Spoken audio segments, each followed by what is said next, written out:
तुम यहाँ हॉस्टल में कब तक रहोगी? मैं धीरे से हंस देती हूँ। तुम मेरे बारे में कब से सोचने लगे केसी? कोन्याक पर केसी की आंखें स्थिर हैं। माथे पर पसीने की हल्की झाई उभर आई है।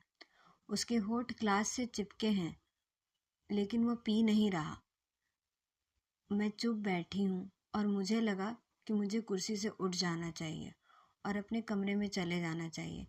फिर भी मैं बैठी रही और मैं कुछ भी नहीं सोच रही थी और मुझे ज़रा अजीब भी लग रहा था। मीनू अपने कमरे में सो रही है और इतनी रात गए मैं केसी के कमरे में बैठी हूँ और दूसरे कमरे में सैल है, जो कल मुझे अपने बिस्तर के पास देख हैरान हो जाएगी। और मुझे धीरे धीरे बहुत देर तक ढेर सी खुशी हो रही है कि कल शाम को मैं वापस अपने हॉस्टल लौट जाऊंगी। वहाँ मिसेस हैरी हैं। वह मेरा अकेला कमरा है। निखिल है ये सब बंगले के परिधि के बाहर। केसी के ग्रामोफोन पर रखे लिफाफे से बाहर है। वह मेरा अतीत है और मुझसे कभी कोई प्रश्न नहीं पूछते जिसका कोई उत्तर नहीं है। मेरे पास तो नहीं है। निखिल केसी से कितना अलग है। निखिल का संबंध बहुत सी चीज़ों से है। यदि हम उन्हें समझ लें तो निखिल को जानना सहज है। केसी निखिल नहीं है। उसके डिज़ाइन, उसके रिकॉर्ड सब उससे अलग हैं। उसे समझने के लिए केवल उसके पास ही जाया जा सकता है और वह चुप है। मैंने एक बार केसी से पूछा था कि वह आर्किटेक्ट है, उसे क्लासिकल म्यूजिक से इतना लगाव कैसे उत्पन्न हो गया। देयर इज स्पेस, उसने बहुत धीरे से अंग्रेजी में कहा था। स्पेस? मैं आश्चर्य से उसकी ओर देखती रह गई थी। हाँ, स्पेस। दोनों ही अपने अपने ढंग से छूते हैं। उस क्षण उसके होठों पर झिझकती सी मुस्कुराहट सिमट आई थी।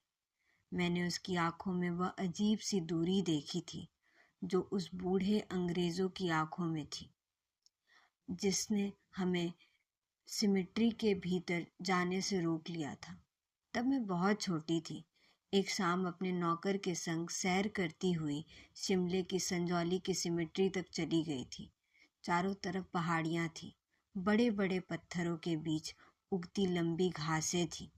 हम कब्रों को देखना चाहते थे, लेकिन सिमेट्री का फाटक बंद था। कुछ देर बाद एक बूढ़ा अंग्रेज हमारे पास आया था।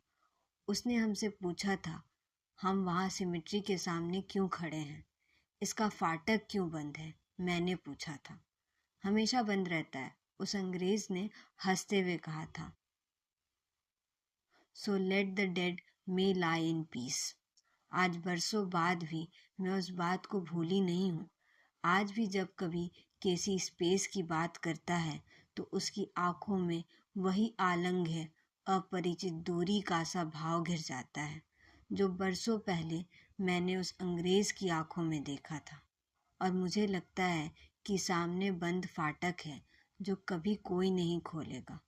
कब्रें हैं, पहाड़ी हवा है और पत्थरों के बीच लंबी घास है जो हवा में कांपती है, धीरे से मेरे कानों में कह रही है, let the dead lie in peace.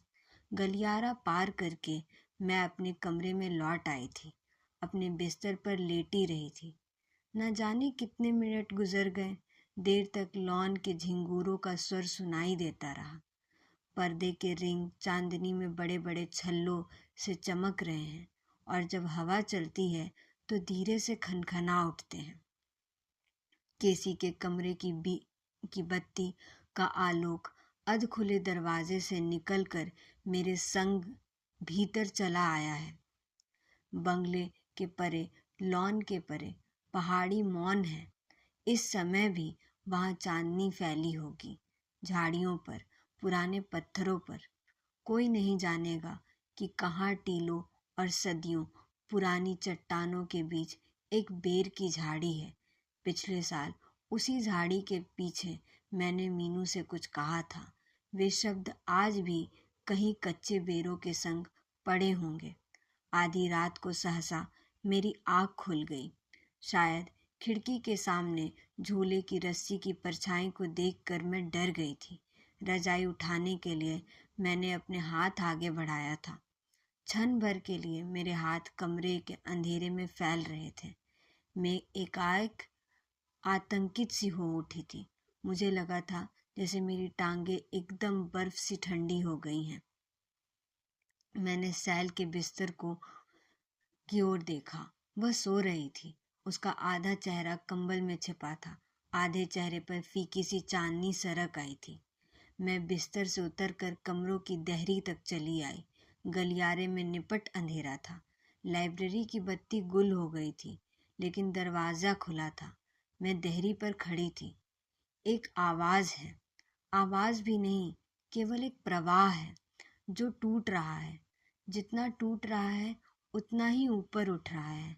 हवा से भी पतली एक चमकीली झाई धीमे, बहुत धीमे, एक उखड़ी बहकी हुई सांस की मेरे पास चली आती है और उसे कोई नहीं रोकता।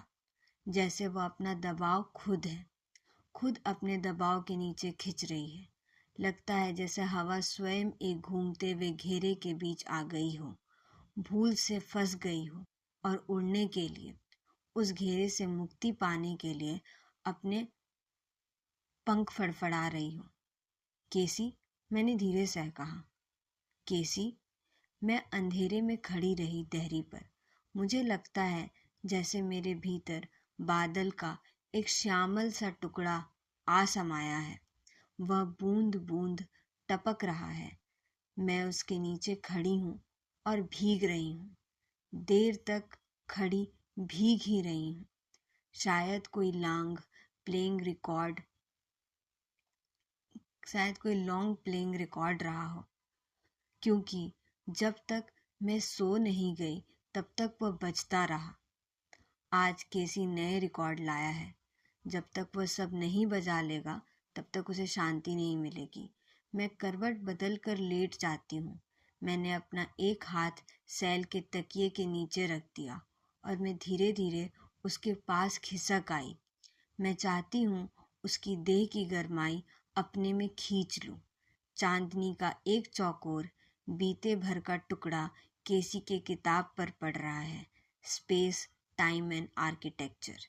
मैं देर तक उस स्टाइल को देखती रहती हूँ, फिर पलकें झुक जाती हैं।